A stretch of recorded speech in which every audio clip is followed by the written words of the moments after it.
반갑습니다. 다쿠TV의 다쿠스입니다. 오늘 영상 제목을 이렇게 한번 정해봤습니다. 겉으로 보이던 게 다가 아니었던 친구. 친구야, 우리의 인연은 여기까지인가 보다 라고 한번 정해봤습니다. 이 며칠 전에 친구들 모임이 있었는데요. 요즘에 밖에서 이렇게 막 술 한잔 마시기가 좀 상당히 어려운 시기다 보니까 저희 집에 초대를 했습니다. 그래서 저 포함해서 3명이 조촐하게 한잔 이렇게 소주를 먹으면서 얘기했던 그런 날인데, 금요일 날 그날 와이프가 이제 애들 데리고 친정에 갔던 날입니다. 그래서 뭐 친구들이 올 수 있었죠. 한 명은 대구에서 중소기업 다니는 친구였고, 한 명은 경기도 쪽에 대기업 다니는 친구였습니다. 이게 오랜만에 그 친구도 내려와가지고 이런저런 만났는 친구인데, 둘 다 이제 대학교 친구고 벌써 20년 정도 됐죠, 친구가. 그래서 경기도 올라간 친구가 정말 몇 년 만에 본 이런 그런 타이밍이어가지고, 야, 사는 게 왜 이렇게 바쁘냐, 한번 보자 했는데 이렇게 돼가지고 저희 집에서 이렇게 보게 됐습니다. 제가 그 전까지로 듣기로는 뭐 건너 저도 들었죠. 대기업 취업도 했고, 그 경기도 사는 친구예요.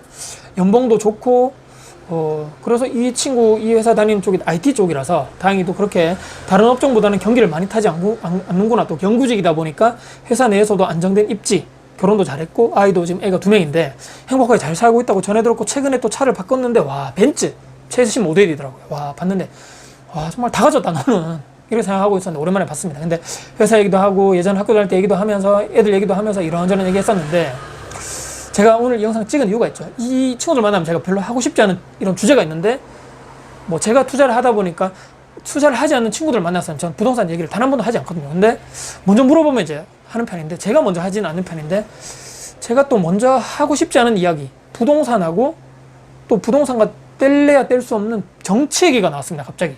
근데 얘기를 하다 보니까 이 친구 성향이 저랑 완전 반대더라고요. 경기도 어디 지역이라고 제가 말씀드릴게요. 경기도 용인에서 살고 있는데 전세 살고 있습니다. 근데 자기가 사는 아파트 가격이 많이 올랐는데 전세에도 지금 씨가 말랐다는 거죠. 이제 곧 있으면 전세 재계약하거나 이사 가야 되는데 전세 물량 부족해서 가격이 너무 많이 올랐다. 와, 본인 연봉 아무리 해가지고 모아도 감당이 안 된다. 너무 힘들다. 전세 재계약인데, 물론 이제 지금 이제 계약갱신 청구권 써가지고 5% 상한 내에서 뭐 할 수 있는데 2년 뒤가 문제라는 거죠. 2년 뒤. 그래서 야, 지금이라도 집을 사야 되냐. 사전이 너무 올랐고, 3기 신도시 이제 사전 청약 곧 한다는데 기다리자니, 뭐 LH 사태 지금 터져가지고 지금 저게 일정대로 될 수 있을까? 걱정도 되고, 미지수라는 거죠. 또 토지 보상도 다 안 된다 그러고, 최근 또 발표됐는데 이런 얘기가 있다 하더라고. 일반 분양 물건에서 또 일부를 또 떼내가지고 임대 물건으로 또 하다 보니까 또 분양 당첨될, 일반 분양하시는 분들이 또 이분의 당첨 확률도 더 떨어지는 거죠. 순간을 또 이 사전 청약하고 나중에 또 입주 시점까지는 무주택 기간으로 살아야 되는데, 전세나 월세 살아야 된다는 얘기죠. 참 암담하다, 이런 얘기 했습니다. 그래서 또 회사 얘기를 하는데, 대기업도 고액 연봉이다, IT 영구직이다, 정말 좋다, 넌 정말 브레인이다, 이런 우리 친구들끼리 그런 얘기하는 친구인데, 실상을 들여다보니까 쉽지 않다. 야, 수명이 길지 않네, 또 이런 얘기 하는 겁니다. 길어봤자 이제 5년 내외로 보고 있다. 현실적으로는 그 뒤에 재취업한다 하더라도 연봉이 또 낮은 쪽에 갈 수밖에 없고, 밥벌이 하는 것에 또 다른 쪽으로 생활하고 있다, 이런 얘기 하는 겁니다.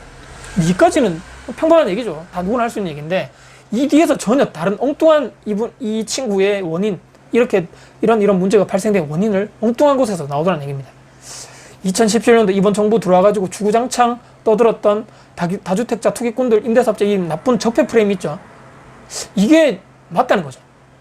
그들의 탐욕과 욕심, 이런 것 때문에 집 살 사람도 못 산다는 겁니다. 이 사람들이 다 샀기 때문에. 그래서 전월세가 올라가고 폭등되고, 전월세 물량이 씨가 말랐다 그러고, 정부 정책은 아무 문제가 없는데, 야, 이 40대, 잠깐 딱 드는 생각이, 서울에 이번에도 선거에서 나왔지만 콘크리트 지지층이 40대라 그러잖아요. 특히 남자들. 내 친구가 그쪽인가? 앞에서 제가 말도 못하고 그러려니 했는데, 이 친구가 술도 취했고 얼마나 답답했으면 저럴까 싶었습니다. 근데 야, 지금이라도 근데 충분하게 너 살 수 있잖아, 집. 그 정도 능력도 되고 대출도 충분히 되는데 왜 안 사 했었는데, 야, 이렇게 지금 가격이 꼭지로 올랐는데 내가 지금 사면 꼭지 아니냐, 내가 왜 사냐, 금리 올라가면 지금 이제 팍 떨어질 건데, 나중에 가격 떨어지면 네가 책임질 거야, 이런 얘기 하는 거예요. 여기서부터 시작해가지고, 야, 그러면 조금 용인 쪽에 조금 뭐 약간 구축이라도 이런 거 사면 안 되냐, 아니면 야, 그 구축 사가지고 교통도 안 좋은데 거기 왜 사냐 내가, 이런 얘기 하는 거죠. 신축은 꼭지라 그러고, 구축은 내가 거기 입지 안 좋은데 내가 왜 사냐 그러고, 계속 도드리 펴죠. 제 입만 아파가지고 또 의만 상할 것 같아가지고 더 이상 말을 안 했습니다. 분노의 대상이 잘못된 거 아닌가 저는 생각을 했거든요. 이 시장에 임대 물량을 많이 내놓는 사람은 절대적으로 민간 공공임대업자들이 하는 건데, 정부 공공임대는 5% 내외밖에 안 된다 그러잖아요. 근데 이번에 뭐 임대자산법 통과되고 뭐 전세 물량 씨가 말랐고 공급도 축소돼가지고 그 전에 건설 인허가가 많았다라면 이렇게까지도 많이 안 됐을 건데 정책 실패라고 저는 본다 그러는데 이 친구는 정부 여당에서 이렇게 거기서 만들어 놓은 호구에 이렇게 막 분노의 대상이 있죠. 적폐 세력, 임대사업자, 다주택자 이 사람들. 근데 여기서 초석까지 믿고 있더라는 거죠. 이 정책은 아무런 문제가 없다는 것이죠. 근데 정책이 아무런 문제가 없었으면 거의 20몇 번, 30번에 가까운 부동산 정책이 나왔을까요? 좀 이상하다는 얘기입니다. 그래서 이 친구랑 앞으로 계속적으로 내가 인연을 맺어야 되나? 친구로서 내가 가야 되나? 물론 멀리 있다 보니까 자주 보는 친구도 아닌데 마인드 자체가 완전 달랐다는 얘기입니다. 그래서 와, 이 친구와 인연 여기까지인가? 생각이 들었습니다. 이 친구의 생각을 제가 바꾸기까지는 싫더라고요. 안 될 것 같더라고요. 그래서 그래, 너는 네 생각이 있고 너희 주관이 있고 나는 내 주관이 있고 살아가자. 대신에 서로 욕하지 말고 뭐 남 탓하지는 말자. 이렇게 생각이 들었습니다. 오늘 제가 말씀드린 대로 겉으로 보이는 게 다가 아니었는데 또 이 회사 내부적으로는 상당히 또 입지가 점점 줄어들고 있다 그러고 또 5년 이내로는 본인이 회사에서 나야 된다 그러고 근데 참 뭐 아파트 사라 하니까 또 이것도 싫다 저것도 싫다 그러고 근데 핑계는 다 남에게 타인에게 손가락질하고 있고 정부는 다 괜찮다 그러고 정부 정책은요 이런 생각을 했으면서 좀 안타까운 생각이 들었다 말씀드립니다. 오늘 제 영상이 여러분께 또 혹시라도 도움이 되는 주제였으면 구독, 좋아요, 알람 설정 그리고 댓글 주시고요. 영상 주변 분들께 공유될 가치가 더 생각하신다면 널리 공유 부탁드리겠습니다. 다음에 도전 영상 가지고 찾아뵙겠습니다. 지금까지 다쿠TV의 다쿠였습니다. 감사합니다.